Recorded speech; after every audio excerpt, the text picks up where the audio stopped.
Assalamualaikum warahmatullahi wabarakatuh.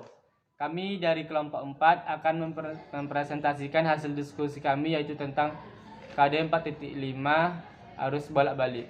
Perkenalkan, nama saya Alvin Haikal. Perkenalkan, nama saya Diki Solehadi. Saya Sarnas B.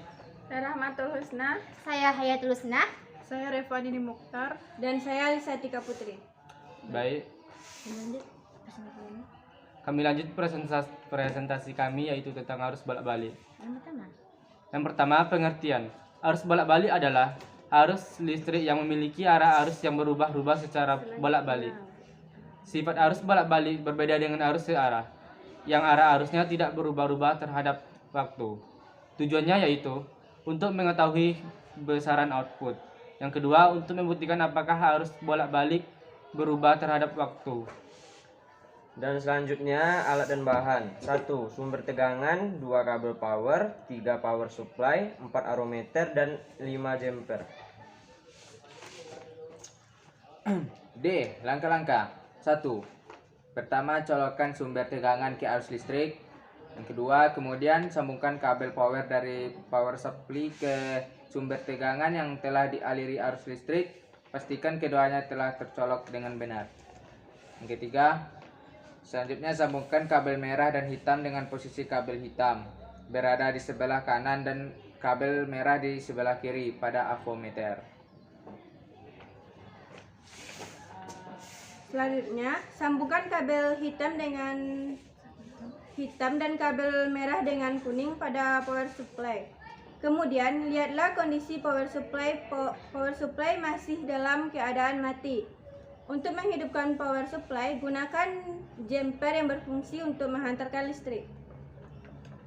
Selanjutnya, hubungkan kabel hitam dengan hijau yang ada pada power supply dengan jumper. Dan lihatlah kondisi power supply. Power supply menyala karena telah dialiri arus listrik. Untuk mengukur besarnya output, jepit kabel avometer yang terhubung ke power supply yang besarnya 20 ampere. Gunakan stopwatch untuk mengambil data per 5 detik. Pada 5 detik pertama menghasilkan 0,02 ampere. Pada 5 detik kedua menghasilkan 0,3 ampere. Dan pada 5 detik ketiga menghasilkan 0,15 ampere. Selanjutnya, contoh penggunaan arus listrik bolak-balik pada kehidupan sehari. Yang pertama, listrik PLN, listrik dari generator, setrika, lampu, kipas angin, kulkas, kompor listrik, dan televisi. Selanjutnya, kesimpulan. Yang pertama, saat pengambilan data kita peroleh outputnya.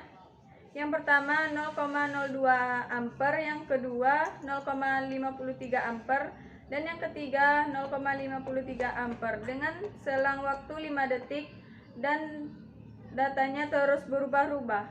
Berarti termasuk rangkaian arus bolak-balik karena besarannya dan arahnya berubah-ubah terhadap waktu. Yang kedua, percobaan tersebut merupakan rangkaian arus bolak-balik karena besarnya berubah terhadap waktu oleh mengalir dalam dua arah. Baik, hanya itu yang dapat kami sampaikan. Kami tutup. Wassalamualaikum warahmatullahi wabarakatuh.